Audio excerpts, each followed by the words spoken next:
Hello everyone, I'm Bhavna and today we are going to talk about Lesson 3, the Delhi Sultans. Did you ever notice in the previous chapter that there was no mention of the kingdom with Delhi as its capital in the previous chapter? Do you know the reason why? It is because the Delhi became an important city in the 12th century.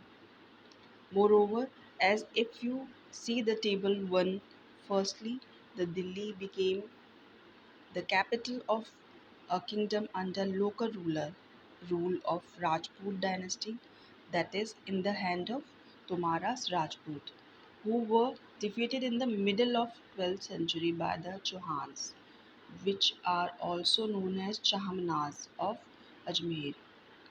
It was under the Tomaras and Chauhans that the Delhi became an important commercial center during that period. Do you know how? As many rich Jaina merchants lived in the society and constructed several temples. And thereafter, they have just minted some coins also, which is being called as Daliwal and is being used widely for circulation purpose.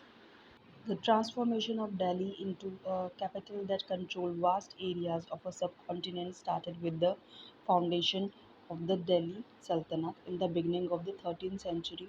As you can see on table 1, like early Turkish rulers, Khilji ruler, third dynasty, then fourth Sayyid dynasty, and fifth is the Lodi dynasty.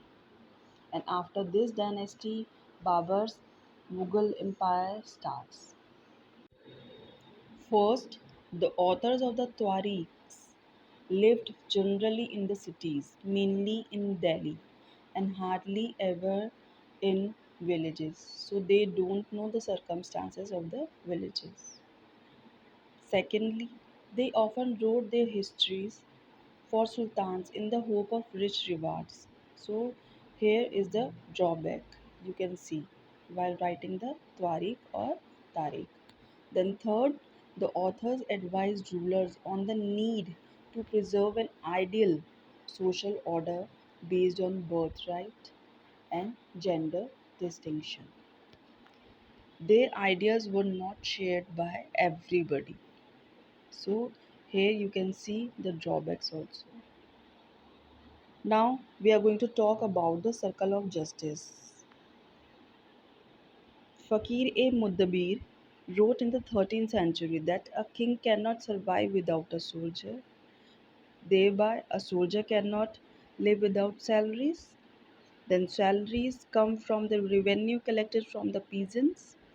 But the peasant cannot pay revenue only when they are prosperous and happy. And this can only be happen when the king promotes justice and honest governance. So basically the circle of justice is an appropriate term to describe the relationship between the king and their soldiers. As the author advised rulers on the need to preserve an ideal social order based on birthright and gender distinction. So, what do you mean by the birthright and gender distinction? Birthright means the privilege claimed on an account, or a right is claimed on an account of birth. For example, people believe that the nobles inherited or belong to a noble family can only be the part of a seat, have a right to rule because they were born in certain families. Regarding the gender distinction, social and biological differences between the women and men, usually these differences are used to argue that men are superior to women. This particular example can easily be seen on this page by having an example of Razia Sultan, who is a daughter of Sultan Iltutmish. In 1236, Sultan Iltutmish's daughter Razia became a sultan. The chronicle of the age Minaj-e-Siraj, who was an Historians recognize that she was more able and qualified than all her brothers, but often he was not comfortable at having a queen as a ruler, nor were the nobles are happy at it. She was removed thereby by the thrones in 1240. Now, what a Minaj-e-Siraj thought about Razia. Minaj-e-Siraj thought that the queen rules went against the ideal social order created by the god, in which women were supposed to be subordinate to men. Now, talking about the gender distinction example, here we have the first example of Razia Sultan, daughter of Sultan Iltutmish, ruled from 1236 to 1240, who just wrote on her inscription that she was a daughter of Sultan Iltutmish. Whereby another example also shows in gender distinction, whereby a Rudruma Devi ruled from 1236 to 1289, changed her name on the inscription and pretend that she was a man. Another example is of Didda of Kashmir, who just ruled from 980 to 1003. Her title is so interesting as it means elder sister.